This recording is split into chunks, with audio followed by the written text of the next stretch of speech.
ప్రభు అయిన యేసుక్రీస్తు నామమున ఈస్టర్ శుభములు. బొల్లారం బాలాజీ నగర్ మల్కజిగిరి జీరే మినిస్ట్రీ సంఘ సభ్యులకు ప్రజలందరికీ తెలియచేస్తూ ఉన్నా. ప్రేమైన దేవుని బిడ్డలారా, విశ్వాసులారా, ఈ సమయమందు మరి మీ అందరికీ కూడా ప్రభునామమున శుభములు తెలియచేస్తూ ఈస్టర్ ఆదివారపు ఆరాధనను ప్రారంభించుకుందాం.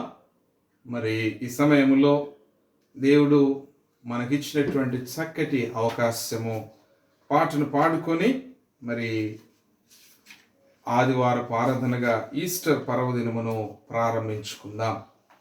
యేసుక్రీస్తు ప్రభు లేచాడనేటువంటి విశ్వాసముతోటి గీతం గీతం జయ జయ గీతం చేయితట్టి పాడెదము అనేటువంటి పాటను పాడుకుందాం. గీతం గీతం జయ జయ గీతం చేయితట్టి పాడెదము, యేసురాజు లేచెను హల్లెలూయ జయమర్భటించెదము. యేసురాజు లేచెను హల్లెలూయ జయమర్భటించెదము. చూడు సమాధిని మోసిన రాయి దొరిలింపబడెను, అందువేసిన ముద్ర కావలి నిల్చిన దైవసుతుని ముందు. అందువేసిన ముద్ర కావలి నిల్చిన దైవసుతుని ముందు. గీతం గీతం జయ జయ గీతం చేయితట్టి పాడెదము, యేసురాజు లేచెను హల్లెలూయ జయమర్భటించెదము. యేసురాజు లేచెను హల్లెలూయ జయమర్భటించెదము. వలదు వలదు ఏడువ వలదు వెల్లుడి గలిలయకు, తాను చెప్పిన విధమున తిరిగి లేచెను పరుగిడి ప్రకటించుడి. తాను చెప్పిన విధమున తిరిగి లేచెను పరుగిడి ప్రకటించుడి. గీతం గీతం జయ జయ గీతం చేయితట్టి పాడెదము, యేసురాజు లేచెను హల్లెలూయ జయమర్భటించెదము. యేసురాజు లేచెను హల్లెలూయ జయమర్భటించెదము. అన్న కయప వారల సభయు అదరుచు పరుగిడిరి, ఇంత దూత గణముల ధ్వనిని వినుచు వణకుచు భయపడిరి. ఇంక దూత గణముల ధ్వనిని వినుచు వణకుచు భయపడిరి. గీతం గీతం జయ జయ గీతం చేయితట్టి పాడెదము, యేసురాజు లేచెను హల్లెలూయ జయమర్భటించెదము. యేసురాజు లేచెను హల్లెలూయ జయమర్భటించెదము. ఈ సమయంలో నేటి దినం ఏర్పాటు చేయబడిన వాక్య భాగమును చదువుకుందాం. కొరింథీయులకు రాసిన మొదటి పత్రిక 15వ అధ్యాయము 21వ వచనములో ఉండేటువంటి మాటను, మనుష్యుని ద్వారా మరణము వచ్చెను గనుక మనుష్యుని ద్వారానే మరణ పునరుద్ధానము కలిగెను. మనుష్యుని ద్వారా మరణము వచ్చెను గనుక మనుష్యుని ద్వారానే మరణ పునరుద్ధానము కలిగెను. చిన్న ప్రార్థన చేసుకుందాం. పరిశుద్ధుడా తండ్రి, లోకరక్షకుడుగా నాయన, మీరు ప్రభువా ఈ లోకములో జన్మించి మా పాపములను పరిహరింప చేయుటకై ప్రభువా శిలువపై ఆయన మీ రక్తమును కార్చి మాకు పాప ప్రక్షాళన కలిగింప చేశారు. నాయన మీ ప్రాణమును పణంగా పెట్టారు. మీరు చెప్పినట్టుగానే తిరిగి ఈ రోజున నాయన పునరుద్ధానుడైన విధానములో ఈ ఈస్టర్ ఆదివారపు ఆరాధన జరుపుకుంటూ ఉండగా నాయన ఈ సమయంలో మీ బిడ్డలకు వాక్యమును అందించునేయండిగా తండ్రి, నా నోటిని బూరగా వాడుకొని మీ బిడ్డలకు వాక్యమును అందింపచేసి ఆయన బలపరచుమని, వినుచు ఉండేటువంటి వారు ఆసక్తితో వాక్యమును వినేటువంటి ఆత్మీయమైనటువంటి నడిపింపును దయచేయండి. సాతాను కలిగించేటువంటి ఆలోచనలకు, ఆయన తలంపులకు, ప్రభువ క్రియలకు వారు తావియక ఆసక్తితో ఈ దినమున ఈ సమయంలో దేవుడు నాతోటి మాట్లాడుతున్నాడు అనేటువంటి విశ్వాసముతోటి ఈ వాక్యంను వారు విని నాయన బలపరిచేటువంటి అవకాశమును నాయన అనుగ్రహింపచేయమని యేసు నామమున ప్రార్థిస్తున్నాను తండ్రి, ఆమేన్. ప్రియదేవుని బిడ్డలారా, చదవబడినటువంటి వాక్య భాగములో మనుష్యుని ద్వారానే మరణము వచ్చెను, మనుష్యుని ద్వారానే మరణ పునరుద్ధానం కలిగెను. అంటే పునరుద్ధానము అంటే పాత నిబంధనలో చనిపోయి బ్రతికింపబడిన వారు ఉన్నట్టుగా మనం చూస్తూ ఉన్నాం. కానీ వారిది పునరుద్ధానము కాదు. పాత నిబంధనలో మరి చనిపోయినటువంటి వారు బ్రతికింపబడిన విధానమే. ఉదాహరణకు మనం చూడగలిగితే 2 రాజుల గ్రంథము 4వ అధ్యాయం 35వ వచనములో షూనేమీయురాలు, ఆమెకు సంతానమే లేదు. ప్రవక్త అయిన ఎలీషా దగ్గరికి వెళ్ళి దేవునికి మొరపెట్టుకున్నప్పుడు ఈ 1 సంవత్సరం తర్వాత మరి నీకు దేవుడు సంతానమును దయచేయనై ఉన్నాడని దేవుని యొక్క పరిశుద్ధాత్మ ప్రేరేపణ ద్వారా ఎలీషా ప్రవక్త వాగ్దానం చేయబడినటువంటి విధానములో మరి ఆ మాట ద్వారా దేవుడు గొప్ప కార్యములు చేశాడని చెప్పొచ్చు. ఆ తదుపరి సంవత్సరం షూనేమీయురాలికి దేవుడు సంతానమును దయచేశారు. అనుకోని సందర్భాలలో ఆ షూనేమీయురాలి యొక్క బిడ్డ చనిపోవడం జరిగింది. అప్పుడు మరలా ప్రవక్త దగ్గరకు వచ్చి దేవునికి మొరపెట్టుకున్నప్పుడు, ఎలీషా ప్రవక్త వెళ్ళి దేవునికి ప్రార్థించినప్పుడు దేవుడు అద్భుతముగా ఆ షూనేమీయురాలి బిడ్డను బ్రతికించినట్టుగా మనం చూస్తూ ఉన్నాం.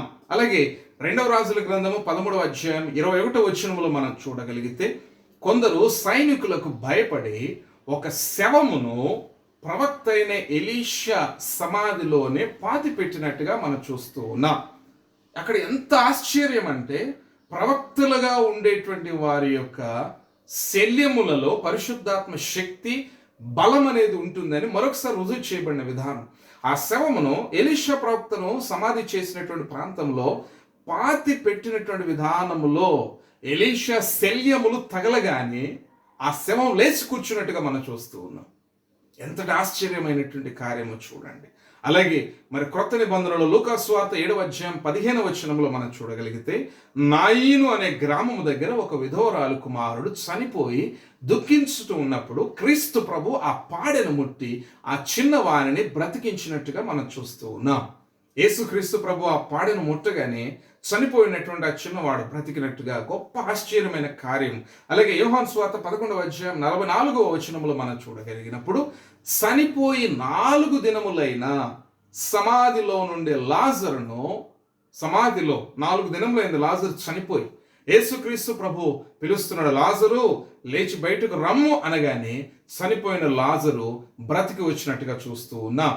అలాగే అపోస్తల కార్యములు 9వ అధ్యాయము 40 నుంచి 41వ వచనాల్లో మనం చూడగలిగితే, చనిపోయిన డోర్కాను పేతురు ప్రార్థన చేసి సజీవురాలిగా లేపి వారికి అప్పగించినట్టుగా మనం చూస్తూ ఉన్నాం. కాబట్టి ప్రియమైన దేవుని బిడ్డలారా, విశ్వాసులారా, వీళ్ళ జీవితాల్లో మరి వీరు చనిపోవడం, దేవుడు గొప్ప కార్యాలు చేసి తిరిగి బ్రతికింప చేయడం అనేది జరిగింది. మరి వీటిని బట్టి అపోస్తల కార్యములు 23వ అధ్యాయం 6వ వచనంలో మనం చూడగలిగితే, పౌలు వారితోటి గట్టిగా బిగ్గరగా సభలో డిస్కస్ చేస్తూ ఉన్నాడు. ఏమని? అపోస్తల కార్యములు 23వ అధ్యాయం 6వ వచనం ప్రకారం, పౌలు మనకున్న నిరీక్షణను గూర్చి, మృతుల పునరుద్ధానమును గూర్చి నేను విమర్శింపబడుచున్నానని సభలో బిగ్గరగా చెప్పాడు. అతడు అలాగూ చెప్పినప్పుడు పరిసయ్యులకును సద్దూకయులకును కలహము పుట్టినందున ఆ సమూహము 2 పక్షములు అయినటువంటి విధానం. అయితే సద్దూకయులేమో పునరుద్ధానము లేదనియు, దేవదూతలు లేరనియు, ఆత్మలనేవి లేవనియు వారు చెప్పేటువంటి సందర్భముగా మనం చూస్తూ ఉన్నాం. సద్దూకయులైనటువంటి వారు ఇవేవి లేవు అనేటువంటి విధానం. మరి బైబిల్లో మనం చూడగలిగితే మత్తయి సువార్త 22-23లో కూడా పునరుద్ధానము లేదని సద్దూకయులు వెల్లడించినట్టుగా మనం చూస్తూ ఉన్నాం. మత్తయి సువార్త 27వ అధ్యాయము 63వ వచనములో మనం చూడగలిగితే, ఇక్కడ పరిసయ్యులు ఏం చేస్తూ ఉన్నారు? ప్రధాన యాజకులు, అయ్యా ఆ వంచకుడు సజీవుడై ఉండినప్పుడు 3వ దినము లేతునని చెప్పినది మాకు జ్ఞాపకమున్నది, అందుకు సమాధిని భద్రము చేయమని చెప్పిరి. సమాధిని భద్రం చేయమని అక్కడ పరిసయ్యులు, ప్రధాన యాజకులు వాళ్ళంతా డిస్కస్ చేసుకుంటున్నటువంటి విధానం. సద్దూకయ్యులకు అసలు లేదు, కానీ పరిసయ్యులకేమో ఇక్కడ ఏమంటున్నారండి, ఆ వంచకుడు యేసుక్రీస్తు ప్రభువును ఆయన చెప్పినటువంటి మాటను వీళ్ళు ఎంత విమర్శనాత్మకంగా వారి హృదయాల్లో నింపుకున్నారో మనం చూస్తూ ఉన్నాం. అందుకే కొరింథీయులకు రాసినటువంటి పత్రిక 15వ అధ్యాయం 3-4 వచనాలు చూస్తే, లేఖనము ప్రకారము క్రీస్తు మన పాపముల నిమిత్తము మృతి పొందెను, సమాధి చేయబడెను, లేఖనముల ప్రకారము 3వ దినమున లేపబడెను. ఇది వాస్తవమైనది.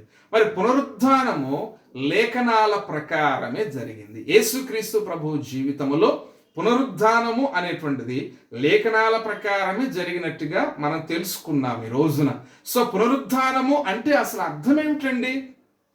పునరుద్ధానము, ఈరోజు ఈస్టర్ అంటున్నాం, మరి అర్థం ఏమిటండి? యేసుక్రీస్తు ప్రభు మరణము నుండి మహిమ శరీరంతో లేపబడమే పునరుద్ధానం. యేసుక్రీస్తు ప్రభు మరణం నుండి మహిమ శరీరముతో లేపబడము. కాబట్టి యేసుక్రీస్తు ప్రభు కొందరిని మరణములో నుండి లేపాడు. ఉదాహరణకు లాజరు, అది పునరుద్ధానము కాదండి, వాళ్ళు తర్వాత చనిపోయారు, పునరుద్ధానము కాదు వారిది. కాబట్టి పునరుద్ధానము మానవ అనుభవాలకు, ఆలోచనలకు అంతుపట్టనిది. ఉదాహరణకు మనం చూడగలిగితే వాక్య ప్రకారమే మనకు శిశువు పుట్టెను, ఆయన ఆలోచనకర్త ఆశ్చర్యకరుడు అనేటువంటి విధానం మనం చూస్తాం యెషయా గ్రంథంలో. అంటే ఏంటి ఆశ్చర్యకరుడు అంటే? ఎవరును ఎప్పుడును చేయని కార్యాలు చేసేవే. అటువంటి అనుభవము, ఆ పునరుద్ధాన అనుభవము ఇంతకు ముందు మనుష్యులు ఎవరు ఆలోచించలేదు, అనుభవించను లేదు. కానీ దేవుడు ఆలోచిస్తాడు. ఇది యేసుక్రీస్తులో మాత్రమే జరిగినట్టుగా మనం చూస్తూ ఉన్నాం. అందుకే కొరింథీయులకు రాసిన మొదటి పత్రిక 15వ అధ్యాయంలో మనం చూడగలిగితే, పునరుద్ధానం యేసుక్రీస్తులో ప్రథమ ఫలముగా, అంటే అంతకుముందు ఎవరిలో కూడా అలా లేవలేదు. యేసుక్రీస్తుకు శిలువ వేసినప్పుడు సమాధులు తెరవబడ్డాయని మత్తయి సువార్త 27వ అధ్యాయం 51-52 వచనాలు మనం చూడగలుగుతాం. అంటే ఆ సమాధులు తెరవబడినటువంటి పరిస్థితుల్లో ఏం జరిగిందండి? యేసుక్రీస్తు ప్రభువును శిలువ మీద వేసినప్పుడు ఆయన చనిపోగానే బండలు బద్దలయ్యాయి, భూకంపం వచ్చింది, ఆ యొక్క దేవాలయపు తెర అడ్డుగా చిరిగినటువంటి విధానముగా మనం చూస్తూ ఉండేటువంటి విధానం. కాబట్టి అలాంటి పరిస్థితులలో చనిపోయిన పరిశుద్ధులు సమాధులలో నుంచి లేచి వీధులలో వారు తిరిగినట్టుగా మనం అక్కడ చూడగలుగుతూ ఉన్నాం. కాబట్టి ప్రియ దేవుని బిడ్డలారా, లేఖనాల ప్రకారమే దేవుడు యేసుక్రీస్తు ప్రభు పునరుద్ధానుడైనట్టుగా మనం చూస్తూ ఉన్నాం. సో లేఖనాలు ఏం తెలియచేస్తూ ఉన్నాయని మనం చూడగలిగితే, యెషయా గ్రంథం 9వ అధ్యాయం 6వ వచనం ప్రకారం, ఏలయనగా మనకు శిశువు పుట్టెను, మనకు కుమారుడు అనుగ్రహింపబడెను, ఆయన భూమి మీద రాజ్యభారముండును, ఆశ్చర్యకరుడు, ఆలోచనకర్త, బలవంతుడైన దేవుడు, నిత్యుడగు తండ్రి, సమాధానకర్తకు అధిపతి అని అతనికి పేరు పెట్టబడును. ఇది లేఖనాల ప్రకారం యేసుక్రీస్తు ప్రభు గురించి తెలియచేయబడింది. సో అదే లేఖనాల ప్రకారం దానియేలు గ్రంథం 12వ అధ్యాయం 2వ వచనం ప్రకారం మనం చూడగలిగితే, మరియు సమాధులను నిద్రించు అనేకులు మేలుకొందరు, కొందరు నిత్య జీవము అనుభవించుటకును, కొందరు నింద పాలుగుటకును, నిత్యముగా హేయులగుట మేలుకొందరు, హేయులగుటకు మేలుకొందరు. ఇది ఎంత వాస్తవమైనదిగా మనం చూస్తూ ఉన్నాం. సో సమాధులలో నిద్రించేటువంటి అనేకులు మేలుకొంటారు అనేది దేవుని వాక్య ప్రకారం దేవుడు తెలియచేస్తూ ఉన్నారు. కొందరు నిత్య జీవము అనుభవించుటకు, కొందరు నింద పాలగుటకును, నిత్యముగా హేయులగుటకు వారు మేలుకుంటారు. అలాగే మేలుకున్నటువంటి విధానంలో ఉన్న వారు ఎవరంటే యేసుక్రీస్తు ప్రభువే. యేసుక్రీస్తు ప్రభు చనిపోయి ఆయన 3వ రోజున, అంటే పునరుద్ధానపు రోజున, ఈస్టర్ రోజున తాను లేచాడు అని చెప్పడానికి వాస్తవాలు కూడా బైబిల్లో మనకు బయలుపరచబడినటువంటి విధానం. మత్తయి సువార్త 28వ అధ్యాయం మొదటి 10 వచనాల్లో చూడగలిగినా కానీ, మగ్దలేని మరియకు, యాకోబు తల్లి అయిన మరియకు, సలోమికి యేసుక్రీస్తు ప్రభు ప్రత్యక్షమైనట్టుగా మనం చూస్తూ ఉన్నాం. అలాగే యెరూషలేములో ఆదివారం ప్రభు పేతురు కనిపించినట్టుగా లూకా సువార్త 24:34లో మనం చూడగలుగుతూ ఉంటాం. ఎమ్మాయి మార్గములో ఆదివారం మధ్యాహ్నం 2 బాటసారులకు యేసు కనిపించినట్టుగా మనం చూస్తూ ఉన్నాం. మేడగదిలో ఆదివారం సాయంకాలం యేసు 10 మంది శిష్యులకు కనిపించినట్టుగా మార్కు సువార్త 16వ అధ్యాయంలో మనం చూడగలుగుతూ ఉంటాం. గలిలయలో యేసు 11 మంది శిష్యులకు కనిపించినట్టుగా మనం చూస్తూ ఉన్నాం.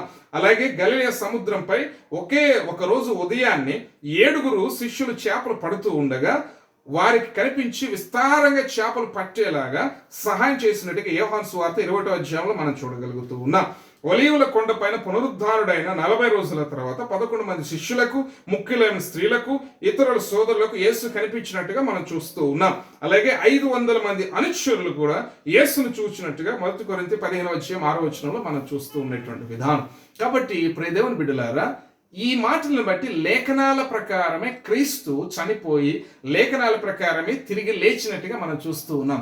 అయితే యోబు గ్రంథం 1:9 యోబు గ్రంథం 19:25 మనం చూడగలిగితే, నా విమోచకుడు సజీవుడనియు తర్వాత ఆయన భూమి మీద నిలుచుననియు నేనెరుగుదును. ఎలాగునా? ఈలాగు నా చర్మము చీకిపోయిన తర్వాత శరీరముతో నేను దేవుని చూచెదను. అంటే మహిమ శరీరముతోటి. సో ఈలాగు నా చర్మము చీకిపోయిన తర్వాత శరీరముతో నేను దేవుని చూస్తాను అనేటువంటిది అక్కడ బయలుపరచబడినటువంటి లేఖనం. అలాగే కీర్తనలు 16:10 కూడా, ఎందుకనగా నీవు నా ఆత్మను పాతాళములో విడిచిపెట్టు, నీ పరిశుద్ధిని కుళ్ళు పట్టనియ్యవు అనేటువంటి వాక్యం మనం చూస్తూ ఉన్నాం. కాబట్టి ప్రియ దేవుని బిడ్డలారా, యేసుక్రీస్తు ప్రభు ఈ లేఖనాలన్నిటిని బట్టి తాను అక్కడ ఎంత స్పష్టంగా తెలియచేస్తూ ఉన్నాడంటే, యోహాను సువార్త 2:19-20 యేసు ఈ దేవాలయమును పడగొట్టుడి, 3 దినములలో దాన్ని లేపుదునని వారితో చెప్పాడు. పై లేఖనాలన్నిటినీ నెరవేర్చుట కొరకే ఆయన ఈ లోకములో మనిషి కుమారుడుగా జన్మించి, యోహాను సువార్త 2:19-20 దేవాలయంలోనికి వెళ్ళి చెప్పినటువంటి మాట, ఈ దేవాలయమును పడగొట్టుడి, 3 దినములలో దాన్ని లేపుదనని వారితో చెప్పగానే యూదులందరూ ఆశ్చర్యపోయారు. వాళ్ళు యేసుక్రీస్తు ప్రభు అనేటువంటి దేహం అనే దేవాలయం అని అనుకోవడం లేదు. అక్కడ ఉండేటువంటి యెరూషలేము దేవాలయమును వారు చూస్తూ, ఇది 46 సంవత్సరములు కట్టారు, నీవు దీన్ని 3 దినముల్లో తిని లేపుతావా అనేటువంటి ప్రశ్న వాళ్ళు వేసినట్టుగా చూస్తూ ఉన్నాం. ఆత్మీయ అనుభవం లేనటువంటి స్థితిలో అక్కడ వాళ్ళందరూ ఉన్నట్టుగా చూస్తూ ఉన్నాం. కాబట్టి ప్రియ విశ్వాసులారా, లేఖనాల ప్రకారమే ఆయన చెప్పినట్టుగానే 3వ రోజున తిరిగి లేచినట్టుగా మనం చూస్తూ ఉన్నాం. కొరింథీయులకు రాసిన 1 పత్రిక 3:16-17 మనం చూడగలిగితే, దేవుడు ఎంత స్పష్టంగా ఆయన తిరిగి 3వ రోజున ఈ దేవాలయం పడగొట్టండి, 3 దినముల్లో దాన్ని లేపుతానని తెలియచేసిన విధానంలో 1 కొరింథీ 3:16-17 దేవుడు తెలియచేస్తూ ఉన్నాడు. మీరు దేవుని ఆలయమై ఉన్నారనియు దేవుని ఆత్మ మీలో నివసించుచున్నాడనియు మీరెరుగరా? ఎవడైనను దేవుని ఆలయమును పాడు చేసిన యెడల దేవుడు వానిని పాడు చేయును. దేవుని ఆలయము పరిశుద్ధమై ఉన్నది, మీరు ఆ ఆలయమై ఉన్నారు. కాబట్టి దేవుని ఆలయమై ఉన్నటువంటి విధానంలో దేవుని ఆత్మ మీలో నివసించుచున్నదని మీరు ఎరుగరా? ఎవరైనను ఈ యొక్క దేవాలయమును, అంటే మీరు ఏ పరిస్థితుల్లో కూడా ఇది దేవుని యొక్క దేవాలయము అనేటువంటిది విశ్వసించాలి అని యేసుక్రీస్తు ప్రభు ఆయన తెలియచేసినట్టుగానే మనం చూస్తూ ఉన్నాం. సో అందుకే 1 కొరింథీ 6:14 కూడా దేవుడు తెలియచేసేటువంటి మాట 14-15 దేవుడు ప్రభువును లేపెను, మనల్ని కూడా తన శక్తి వలన ఆయన లేపుతాడని విశ్వాసం మనం కలిగి ఉండాలి. ఎందుకని? మీ దేహములు క్రీస్తునకు అవయవములై ఉన్నవని మీరెరుగరా? 1 కొరింథీ 6:14-15 దేవుడు తెలియచేస్తున్నటువంటి మాట, మీ దేహములు క్రీస్తునకు అవయవములై ఉన్నవని మీరు ఎరుగరా? దేవుడు ప్రభువును లేపాడు. సో అలాగున మనలను కూడా తన శక్తి వలన ఆయన లేపుతాడు అనేటువంటి విశ్వాసం మనం కలిగి ఉండాలి. అందుకే యోహాను సువార్త 5:21 ప్రకారం, తండ్రి మృతులను సమాధుల్లో నుంచి లేపి బ్రతికించును, అలాగే కుమారుడును తనకిష్టము వచ్చిన వారిని బ్రతికించును. తండ్రి యేసుక్రీస్తు ప్రభువును లేపాడు. మరి యేసుక్రీస్తు ప్రభు తన ఇష్టమైనటువంటి వారిని బ్రతికిస్తాడని తెలియచేస్తూ ఉన్నాడు. అందుకే మొట్టమొదట మనం చదువుకున్నటువంటి మాట ఏంటి? మనుష్య కుమారుని ద్వారానే మరణం వచ్చును, ఆ మనుష్య కుమారుని ద్వారానే తిరిగి పునరుద్ధానం కూడా మరల అనేటువంటిది, అంటే మరణం నుంచి తిరిగి బ్రతకడం అనేది కూడా వారి ద్వారానే జరగాలని తెలియచేసిన విధానం మనం చూడగలిగితే, 1 కొరింథీయులకు రాసిన 15 మనం చూడగలిగినప్పుడు, సో మొదటి ఆదాము ఎలాంటి వాడు? జీవించు ప్రాణి. The first Adam is living soul. కానీ రెండవ ఆదామైనటువంటి యేసుక్రీస్తు ప్రభు జీవింపచేయు ఆదాము. The second Adam is a quickening spirit అనేటువంటిది మనం చూస్తూ ఉన్నాం. సో మొదటి ఆదాము జీవించు ఆత్మ, రెండవ ఆదామైనటువంటి యేసుక్రీస్తు జీవింపచేయు ఆత్మగా మనం చూస్తూ ఉన్నాం. సో జీవింపచేసేటువంటి ఆత్మగా యేసుక్రీస్తు ప్రభు ఆయనకు మనం ఎలా ఉండాలి? దేవుని యొక్క అంటే మన దేహములు క్రీస్తునకు అవయవములై ఉన్నట్టుగా ఉండాలి. జీవింప చేసే ఆత్మ క్రీస్తు. మనలో నుంచి ఏమి రావాలండి? జీవింప చేసేటువంటి విధానములో మత్తయి సువార్త 5వ అధ్యాయం 14వ వచనం ప్రకారం మీరు లోకమునకు వెలుగై ఉన్నారు అనేది మనం కలిగి ఉండాలి. మన లోకానికి వెలుగై ఉన్నాము అనే విశ్వాసమును మనం కలిగి ఉండాలి. వెలుగు అంటే అర్థం ఏమిటి? లైట్, LIGHT అనేటువంటిది లైట్లో ఉండేటువంటి విధానం. ఎల్ అనేటువంటి మాటను మనం చూడగలిగితే లీస్ట్. మనము దేవుని యొక్క దేహానికి అవయవములై ఉన్నాము అని చెప్పబడేటువంటి విధానములో మనం ఎలా ఉండాలి అని అంటే ఆ లైట్గా ఉండేటువంటి విధానములో ఎల్ అనేటువంటి విధానము లీస్ట్, తగ్గించుకునే విధానంలో ఉండాలి. యేసుక్రీస్తు ప్రభు ఎంత తగ్గించుకున్నాడు. అలాగే ఐ అంటే ఇల్లుమినేట్ అంటే వెలిగించేవారుగా ఉండాలి. ఇతరులను వెలిగిస్తూ ఉండాలి. వెలుగు మార్గములో నడిపించేటువంటి విధానములో ఉండాలి. అందుకే యోహాను రాసిన మొదటి పత్రిక 1వ అధ్యాయం 7వ వచనములో ఆయన వెలుగై ఉన్న ప్రకారము మీరు వెలుగులో నడవాలి అని తెలియచేస్తూ ఉండేటువంటి విధానం. కాబట్టి ఇల్లుమినేట్, మనల్ని మనం తగ్గించుకొని వెలిగించేవారుగా ఉండాలి. జీ అనేటువంటి మాటను మనం చూడగలిగితే గ్రాటిఫికేషన్ అంటే ఇతరులను సంతోష పెట్టేవారుగా ఉండాలి. సో ఇతరులను సంతోష పెట్టేటువంటి జీవితం క్రీస్తు యొక్క దేహములో అవయవములై ఉన్నటువంటి మనము ఇతరులను సంతోష పెట్టేవారుగా ఉండాలి. LIG తర్వాత H అనేటువంటి మాట చూడగలిగితే హెల్ప్, సహాయం చేసేవారుగా ఉండాలి. ఎందుకని? Where there is no self there is the help అంటే సహాయం చేసేవారుగా ఉండాలి. మనలో సెల్ఫిష్, స్వార్థము అనేటువంటిది మన జీవితాల్లో ఉండకూడదు. హంబుల్, విధేయత కలిగి ఉండాలి. చివరిగా LIGHTలో T టెస్టిమోనీ, సాక్ష్యము కలిగి ఉండాలి. మనము లోకానికి వెలుగై ఉండాలి. ఎందుకు వెలుగై ఉండాలి?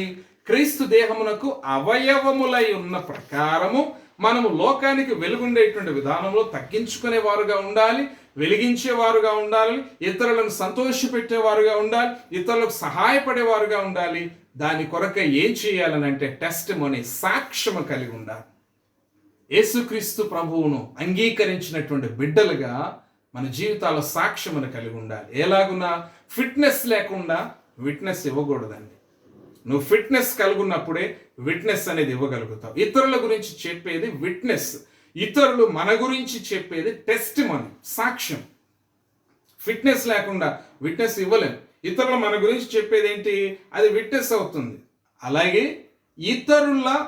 ఇతరులు అనేటువంటి వారు మన గురించి చెప్పేది టెస్టిమనీ అనేటువంటి విధానంలో హెబ్రీయులకు రాసిన పత్రిక 11వ అధ్యాయం 5వ వచనంలో ఏదైనానండి దేవుని వాక్య ప్రకారమే మనం లోతులోనికి వెళ్ళాలి. వాక్యమునే ధ్యానించాలి. వాక్యమును దాటి బయటకు వెళ్ళకూడదు. ఏదో ఒక మాటలు చెబుతూ, ఏదో ఒక ఉదాహరణగా జోకులు చెప్తూ నవ్వించేటువంటి విధానంలో వాక్యం అనేది ఉండేటువంటి విధానము కాదండి. వాక్యమును వాక్యములాగే మనం ధ్యానించుకోవడం అనేది అత్యంత ప్రాముఖ్యమైనది. హెబ్రీయులకు రాసిన పత్రిక 11వ అధ్యాయం 5వ వచనంలో మనం చూడగలిగితే వాక్య ప్రకారము విశ్వాసమును బట్టి హానోకు మరణము చూడకుండానట్లు కొనిపోబడెను. అతడు కొనిపోబడక ముందు దేవునికి ఇష్టుడై ఉండెనని సాక్ష్యము పొందెను. టెస్టిమనీ. మనము దేవుని యొక్క దేహానికి అవయవములై ఉన్నట్టుగా లోకానికి వెలుగై ఉండాలి. టెస్టిమనీ, సాక్ష్యము కలిగి ఉండాలి. సో ఆ సాక్ష్యము అనేటువంటిది హానోకు గురించి మనం చూస్తే ఎంత మంచి సాక్ష్యమును కలిగి ఉన్నాడండి. విశ్వాసమును బట్టి హానోకు మరణము చూడకుండానట్లు కొనిపోబడెను. సో అతడు కొనిపోబడక మునుపు దేవునికి ఇష్టుడై ఉండేనని సాక్ష్యం పొందెను అనేటువంటిది హెబ్రీ 11:5వ అధ్యాయంలో చూస్తూ ఉన్నాం. కాగా దేవుడు అతన్ని కొనిపోయాను గనుక అతడు కనబడలేదు. కాబట్టి దేవుని యొక్క దేహానికి అవయవములై ఉన్న మనము ఆ లోకానికి వెలుగు ఉండేటువంటి విధానములో సాక్ష్యమును కలిగి ఉండాలి. అంటే సాక్ష్యము పొందడము టెస్టిమనీ, సాక్ష్యము చెప్పడము విట్నెస్, మనం మంచి సాక్ష్యం పొందాలి అనేటువంటిది ఫిట్నెస్. ఈ 3 మాటలు బాగా గుర్తుపెట్టుకోండి. సాక్ష్యం పొందడం టెస్టిమనీ, సాక్ష్యం చెప్పడం విట్నెస్. మనం మంచి సాక్ష్యం పొందాలి అని అంటే ఫిట్నెస్ కలిగి ఉండాలి. అసలు ఉదాహరణ చెప్పాలంటే బాగా తాగిన వాళ్ళు మనకంటే బాగా చెప్తుంటారండి. వాడు మనకంటే మంచి మాటలు చెప్పినా వాడిని ఏమంటారండి? తాగుబోతోడు అంటారు. అంటే ఫిట్నెస్ లేదు, ఫిట్నెస్ లేనివాడు. కాబట్టి ఫిట్నెస్ కలిగి విట్నెస్ తోటి టెస్ట్ మరి సాక్ష్యం అనేది లోకానికి తెలియచేసేటువంటి విధానంలో ఉండాలి. సో లోకమును ఒక ఉదాహరణగా మనం చూడగలిగితే సముద్రము లోకానికి ఒక గుర్తుగా ఉంది, పడవ సంఘానికి ఒక గుర్తుగా ఉంటుంది, వల సువార్తకు ఒక గుర్తుగా ఉంటుంది. బాగా గుర్తుపెట్టుకోండి. సో సముద్రము అనేది లోకానికి గుర్తు అయితే, పడవ సంఘానికి గుర్తుగా ఉన్నప్పుడు, వల సువార్తకు గుర్తుగా ఉండేటువంటి విధానములో సైతాన్ ఏం చేస్తాడు, గాలం వేసి పడవను పట్టుకొని ఉండేటువంటి విధానంలో వల వేస్తూ ఉంటాడు. జాగ్రత్త కలిగి ఉండాలి. సో ఆ జాగ్రత్త కలిగి ఉండి మనం ఏం చేయాలి, గాస్పల్ సువార్త ప్రకటించాలి. సో గాస్పల్ అంటే ఇంగ్లీష్లో ఏముంటుందండి, GOSPEL. జీవో అంటే గో, వెళ్ళు, స్పెల్ అంటే చెప్పు. ఇక మీదట ప్రభు మహిమ కొరకు సత్యం చెప్పాలి. మనల్ని కూడా లేపుతాడు, ఎందుకంటే ఆయన లేచి ఉన్నటువంటి విధానములో మనల్ని కూడా ఆయన లేపుతాడంటే ఆయనకి ఇష్టమైనటువంటివి మాత్రమే మనం చెయ్యాలి అనేది వాక్య ప్రకారం దేవుడు తెలియచేస్తూ ఉన్నట్టుగా మనం చూస్తూ ఉన్నాం. సో ఆయనకి ఇష్టమైనటువంటివి ఏం చేయాలండి మన జీవితాలలో? దేవునికి ఇష్టంగా ఉండాలంటే ప్రసంగాలు గట్టిగా చెప్పడమా, వేల రూపాయలు ఇవ్వడమా, ఇస్తేనేనా, లేకపోతే గంటల తరబడి ప్రార్థనలు చేయడమా, ప్రతి ఆదివారం ఆరాధనకు వెళ్ళడమా? ఇవన్నీ కాదండి. హెబ్రీ 11:6 దేవుడు తెలియచేసినట్టుగా విశ్వాసం లేకుండా దేవునికి ఇష్టడైనట అసాధ్యం. దేవుని యొద్దకు వచ్చేవారు ఆయన ఉన్నాడని, తనను వెదకు వారికి తప్పకుండా ఫలము దయచేయవాడనియు నమ్మవలెను కదా. కాబట్టి ఆయన యందు విశ్వాసం ఉంచితేనే తీర్పు లేకుండా చేస్తాడు. కాబట్టి నీ జీవితంలో, నా జీవితంలో యోహాను సువార్త 5:24 ప్రకారం, నా మాట విని నన్ను పంపిన వాని యందు విశ్వాసం ఉంచువాడు నిత్య జీవము గలవాడు, వాడు తీర్పులోనికి రాక మరణములోని జీవములోనికి దాటి ఉన్నాడని మీతో నిశ్చయముగా చెప్పుచున్నాను. సో దేవుని యొక్క మాట విని ఆయనను పంపిన వాని యందు విశ్వాసం ఉంచువాడు నిత్య జీవము గలవాడు, వాడు తీర్పులోనికి రాడండి. కాబట్టి నీవు నేను మనము రోమీయులకు రాసిన పత్రిక 8:1 ప్రకారం క్రీస్తు యేసునందున్న వారికి ఏ శిక్షా విధియు లేదు, కనుక ఇప్పుడే ఆయన యందు విశ్వాసం ఉంచి నిత్య జీవమును సంపాదించుకుందాము. సో నిత్య జీవమును సంపాదించుకోవడం కొరకు ఏం చేయాలండి? బైబిల్లో మనం చూడగలిగితే అపోస్తలుల కార్యములు 16:30-31 మనం చూడగలిగితే, అక్కడ పౌలు శీల వారు సువార్త ప్రకటిస్తున్నప్పుడు వీళ్ళు యూదులు, రోమియులు కాదు, రోమానికి అంటే రోమ ప్రభుత్వానికి వ్యతిరేకంగా వీళ్ళు చేస్తున్నారని చెప్పి వారిని పట్టుకొని అక్కడ ఉండేటువంటి వారు బెత్తములతో విపరీతంగా కొట్టారు, తీసుకెళ్లి జైల్లో వేశారు. ఆ జైల్లో వేసి బొండ వేసినటువంటి విధానం. సో గాయాల పాలైన, రక్తం కారుతుంది. అలాంటి పరిస్థితుల్లో పౌలు శీల అనేటువంటి వారు ఆ చెరసాలలో బొండ వేసి అక్కడ వారిని చెరసాలలో వేసిన పరిస్థితులలో వారు చేస్తున్నటువంటి చూస్తే ఆశ్చర్యం అనిపిస్తుందండి.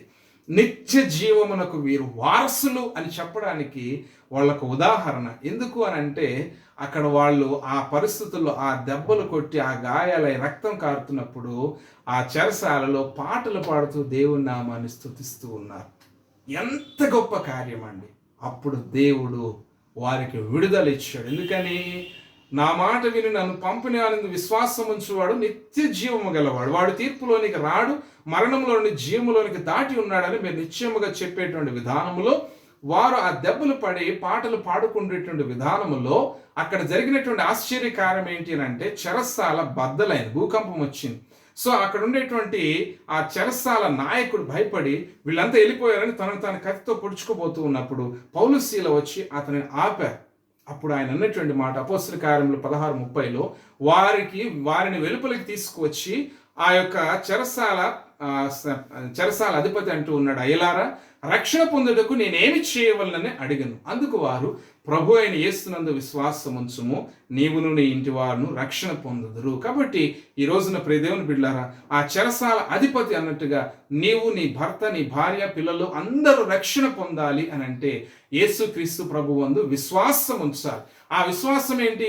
అసలు యేసుక్రీస్తు ప్రభువు లేపబడ్డాడా, లేకపోతే ఆయనను లేపారా అనేటువంటిది చూడాలి. రైజ్ అనే మాట చూస్తే RISE, రైజ్, గ్రీకులో అనిశ్చేని అంటారు, అంటే తనంతట తానే లేవడం. RAISE, రైజ్ అనేటువంటి చూడగలిగితే గ్రీకులో ఎగైరో అంటారు, అంటే తండ్రి చేత లేపబడడం. సో ఇక్కడ మనం చూడగలిగితే RISE రైజ్ కాదండి, RAISE సో అంటే Jesus was raised by the power of the lord. తండ్రి చేత లేపబడ్డాడు అనేటువంటిది మన జీవితాల్లో మనం విశ్వాసమును కలిగి చేయవలసినటువంటి కర్తవ్యముగా దేవుడు తెలియచేస్తూ ఉన్నట్టుగా ఇక్కడ మనం చూడగలుగుతూ ఉన్నాం. కాబట్టి అందుకే ఆ మాట ప్రకారం లూకాసు వార్త 24:6 ప్రకారం ఆయన ఇక్కడ లేడు, ఆయన లేచి ఉన్నాడు అనేటువంటిది అక్కడ తెలియచేయబడినటువంటి విధానం. వాళ్ళు వెళ్ళి చూస్తూ ఉన్నారు, యేసుక్రీస్తు ప్రభువు ఉన్నాడా, ఆయన శవం ఉందా అనేటువంటి విధానం చూస్తున్నప్పుడు దేవదూతలు చెప్పినటువంటి మాట, ఆయన ఇక్కడ లేడు, ఆయన లేచి ఉన్నాడు. అయితే తండ్రి కూడా వెతుకుతూ ఉన్నారు పరలోకం నుండి. ఏమని?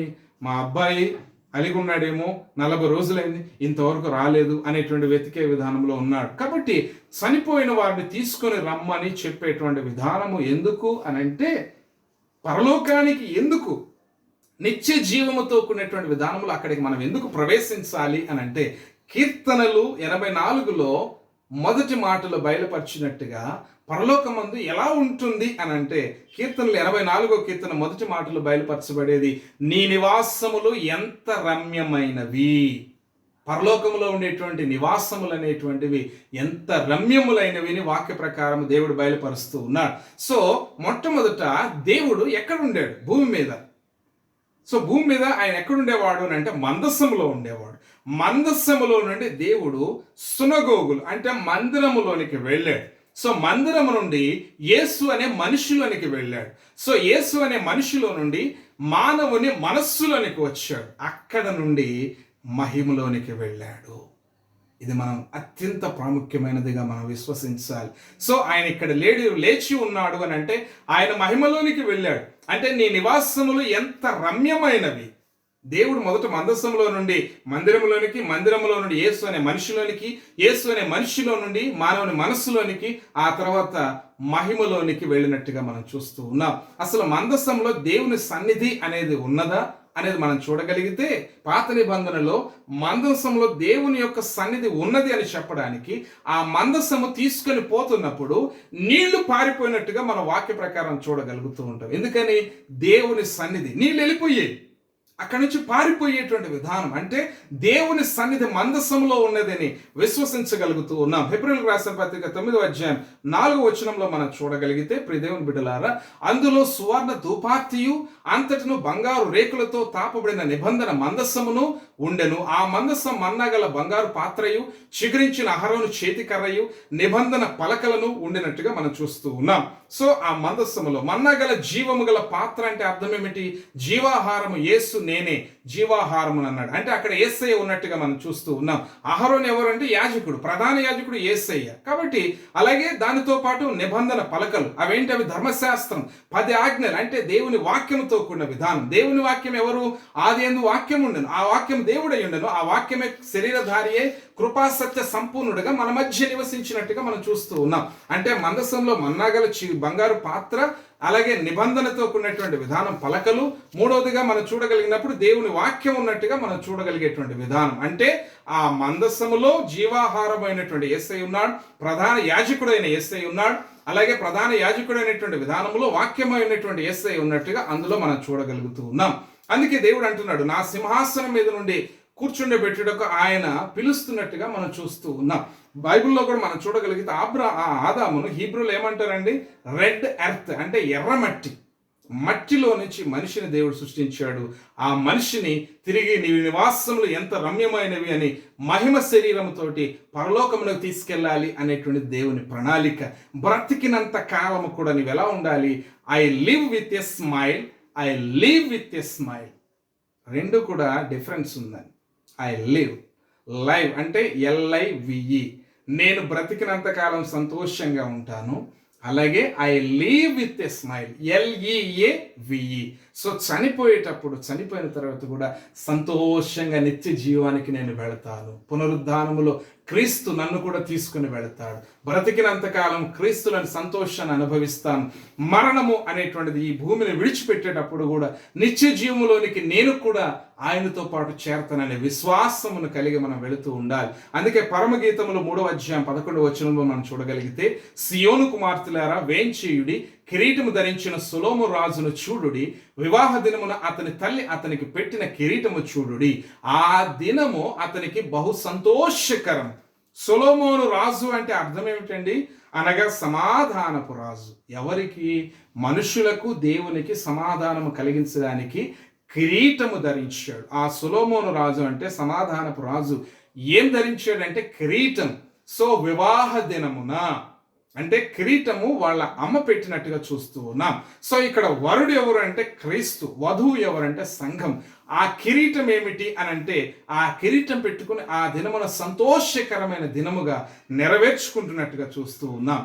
ప్రియ దేవుని బిడ్డలారా, ఈ దినమున వరుడుగా క్రీస్తు ఆయన ముళ్ళ కిరీటమును పెట్టుకొని మనకు జయ కిరీటమును అనుగ్రహింపు చేయుటకై, అంటే జయ కిరీటం అంటే జయించు వారిని నాతో పాటు సింహాసనమును కూర్చుండబెట్టదనని తెలియచేసిన విధానములో వధువు సంఘంగా ఉండేటువంటి మనల్ని కూడా ఆయనతో పాటు జయ జీవితమును అనుగ్రహింప చేయుటకై, సింహాసనములో తనతో పాటు కూర్చొని పెట్టుటకై ఆయన మొట్టమొదట పునరుద్ధానుడయ్యాడనేది విశ్వసించాలి, నమ్మాలి. కాబట్టి పునరుద్ధానుడైనటువంటి క్రీస్తు మనుష్యుని ద్వారానే వచ్చెను, మనుష్యుని ద్వారానే మరణ పునరుద్ధానము కలిగినది అని తెలియచేయబడినటువంటి విధానములో క్రీస్తు ద్వారానే పునరుద్ధానం మొట్టమొదటి జరిగింది.